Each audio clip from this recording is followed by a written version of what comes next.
Assalamualaikum warahmatullahi wabarakatuh.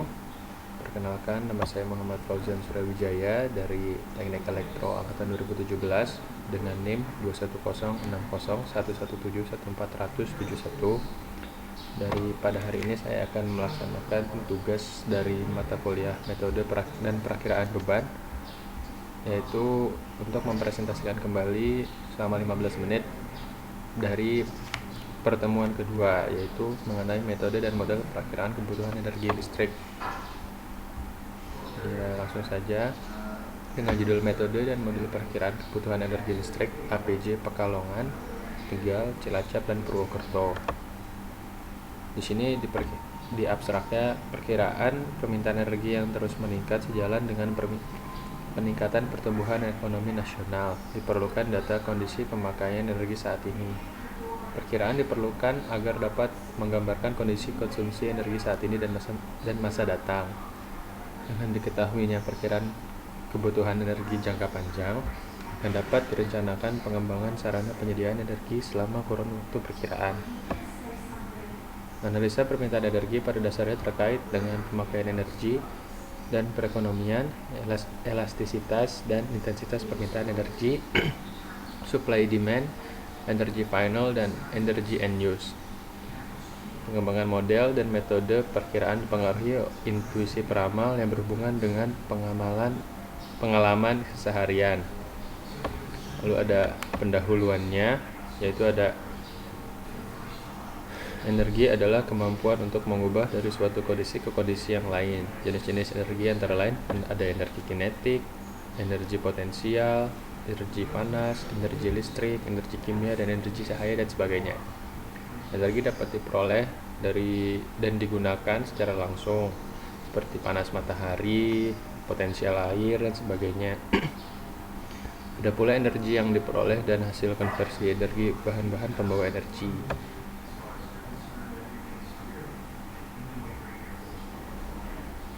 Selanjutnya ada parameter permintaan energi, yaitu yang pertama ada elastisitas dan intensitas permintaan energi. Dalam analisa perkiraan energi,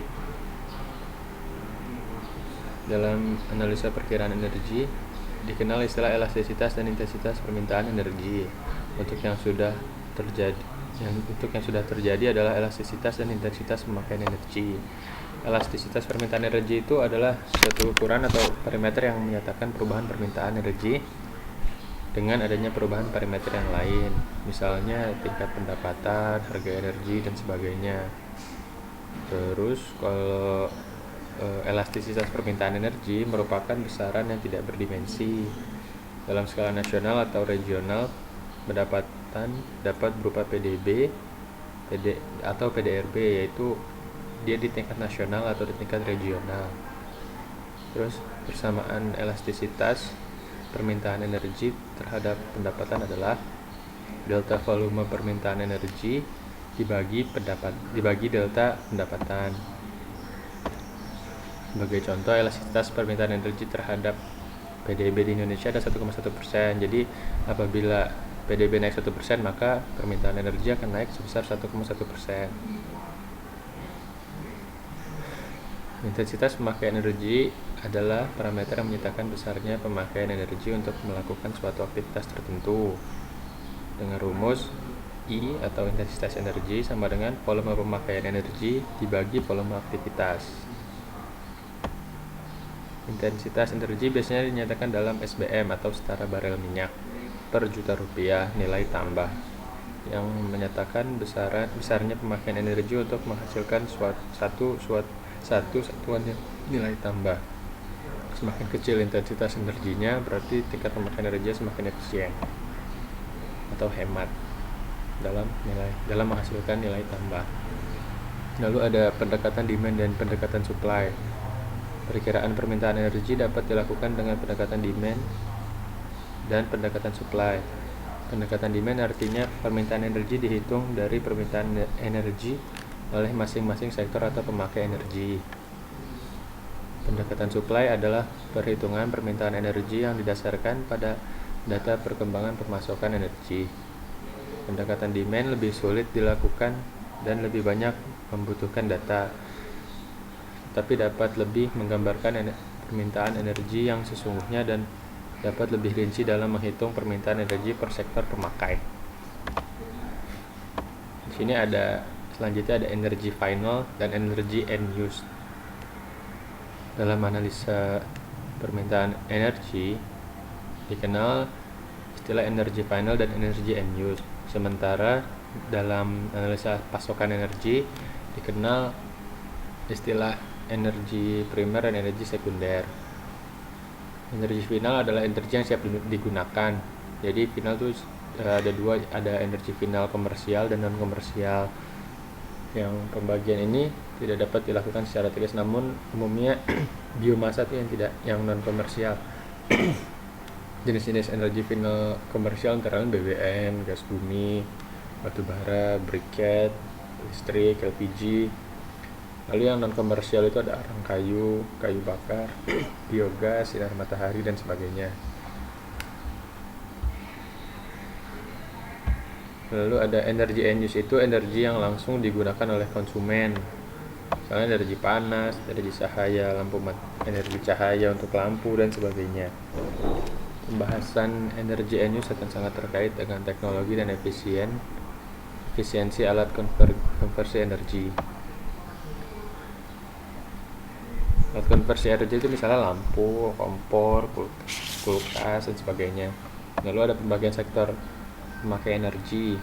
Di sini ada beberapa format, yaitu ada format BPS atau Badan Pusat Statistik, lalu ada format Pertamina, format DJLPE dan format PLN. Format BPS itu dia membagi pemakaian energinya itu ada, yang pertama ada sektor rumah tangga, lalu ada sektor komersial dan pemerintahan, lalu ada sektor industri dan industri pengolahan, lalu ada sektor transportasi, lalu ada sektor konstruksi, sektor pertanian dan sektor pertambangan. Di pembagian sektor BPS ini dia jarang digunakan dalam kajian energi karena pembagian ini sangat lengkap dan membutuhkan banyak data. Data dan kelemahannya itu datanya sulit ditemukan. Tapi pembagian ini sangat lengkap, jadi sehingga dapat menggambarkan seluruh kegiatan pemakaian energi. Cocok untuk digunakan dalam kajian pemakaian energi dari sisi demand. Lalu ada format DJLPE yang membagi pembagian sektor, yaitu ada 4 sektor: sektor rumah tangga, sektor komersial, sektor industri, dan sektor transportasi. Data yang tersedia sampai saat ini masih dibagi menjadi 3, di mana sektor rumah tangga dan sektor komersial digabungkan. Sektor industri dalam klasifikasi ini mencakup semua sektor produksi, yaitu industri, manufaktur, konstruksi, pertanian, dan pertambangan. Pada umumnya data yang tersedia adalah data dari sisi pemasokan seperti data penjualan Pertamina, PLN, PGN, dan DIT batubara. Lalu ada format Pertamina. Format Pertamina adalah bagian sektor berdasar pemasokan Pertamina. Bahan bakar yang dipasok Pertamina adalah BBM, gas bumi, dan LPG. Pembagian sektornya itu ada sektor rumah tangga, sektor industri, sektor transportasi, dan sektor pembangkit listrik. Dalam format ini dianggap semua minyak tanah untuk sektor rumah tangga dan semua BBM dari SPBU digunakan untuk sektor transportasi. Nah, ada format PLN. Format PLN ini pembagian berdasarkan kelompok pelanggan PLN yang terdiri dari sektor rumah tangga, sektor komersil, sektor industri, dan sektor publik. Lalu ada sektor sosial. Dari keempat format di atas, masing-masing pembagian sektor mempunyai perbedaan dalam mendefinisikan sektornya, sehingga tidak dapat memperbandingkan secara langsung suatu sektor, misalnya rumah tangga pada format yang satu dengan format yang lainnya. Ada pula karakteristik sektor-sektor pemakai energi. Dia ada bahasan mengenai karakteristik sektor pemakai energi berkaitan erat dengan metode pembagian sektor. Pembahasan dalam tulisan ini dibahas sektor menurut pembagian PLN yang dikaitkan dengan aplikasi perkiraan permintaan energi listrik, area pelanggan, dan jaringan APJ Pekalongan. Lalu ada sektor rumah tangga. Sektor rumah tangga umumnya dibagi dalam golongan tarif R1, R2, R3 mengacu batas KWH pelanggan energi listrik. Pembagian energi per kapita akan meningkat sejalan dengan kenaikan pendapatan per kapita. Komposisi energi rumah tangga akan semakin mengarah ke energi komersil dengan semakin naiknya pendapatan. Selanjutnya, sektor komersil mencakup semua kegiatan yang menghasilkan jasa, termasuk jasa perdagangan, penginapan, keuangan, dan sebagainya. Lalu ada sektor industri, itu mencakup semua kegiatan yang mengolah bahan baku menjadi bahan jadi atau setengah jadi. Itu ada industri makanan, tekstil, kayu, kertas, dan sebagainya.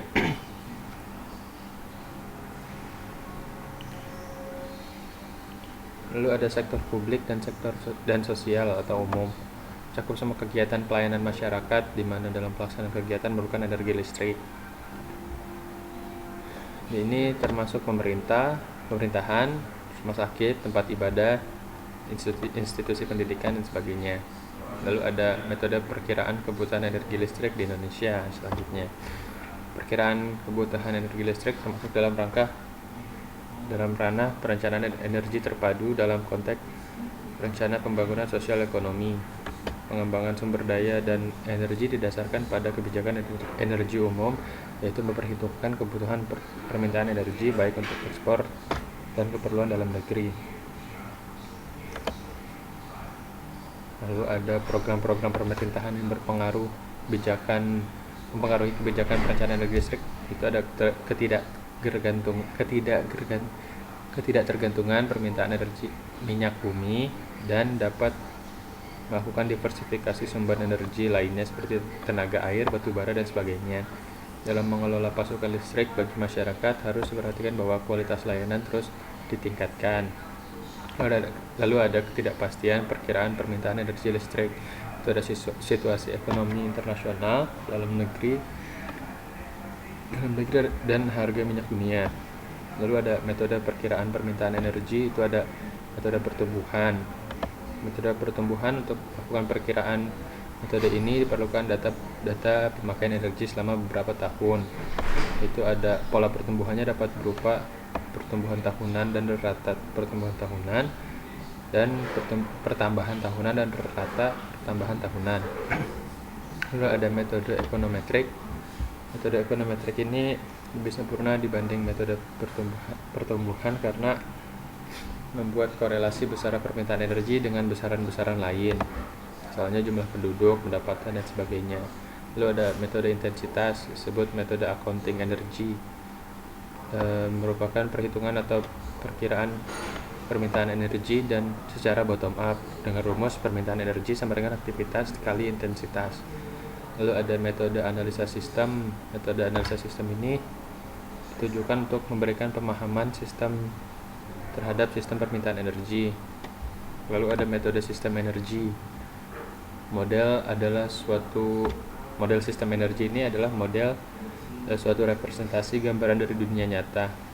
Lalu bentuk-bentuk model diantaranya model matematis, visual, dan sebagainya. Lalu ada tahapan pemodelan. Secara umum terdiri dari 5 tahapan, yaitu definisi masalah, konseptualisasi sistem, representasi sistem, evaluasi model, dan analisis kebijakan. Lalu ada peramalan. Pengertian peramalan itu adalah proses memperkirakan berapa kebutuhan di masa datang, yang meliputi kebutuhan dalam ukuran kuantitas, kualitas, waktu, dan lokasi yang dibutuhkan dalam rangka memenuhi permintaan.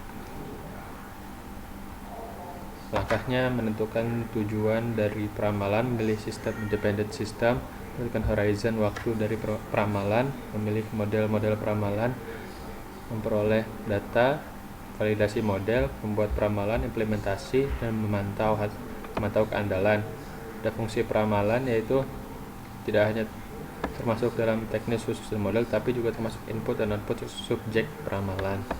Pengembangan fungsi peramalan dibutuhkan untuk mengidentifikasi output, karena spesifikasi output dapat menyederhanakan pemilihan model peramalan. Lalu ada peramalan dan horizon waktu. Itu ada peramalan jangka panjang, jangka menengah, jangka pendek. Faktor-faktor yang mempengaruhi peramalan ada kondisi umum bisnis dan ekonomi, tindakan pemerintah, kecenderungan pasar, dan sebagainya. Lalu ada karakteristik peramalan yang baik. Itu ada akurasi, ada resiko kesalahan dan variabilitas, lalu ada biaya dan kemudahan. Lalu ada beberapa sifat peramalan, itu adalah pasti mengandung kesalahan. Lalu ada beberapa harus diukur berapa ukuran kesalahannya. Lalu ada dicocokkan pada pola tren dan data musiman. Lalu ada peraturan peramalan, tidak boleh meramalkan produk-produk tergolong ke dalam dependent demand. Lalu ada produk yang tergolong dependent demand harus direncanakan dan dihitung. Terima kasih banyak. Wassalamualaikum warahmatullahi wabarakatuh.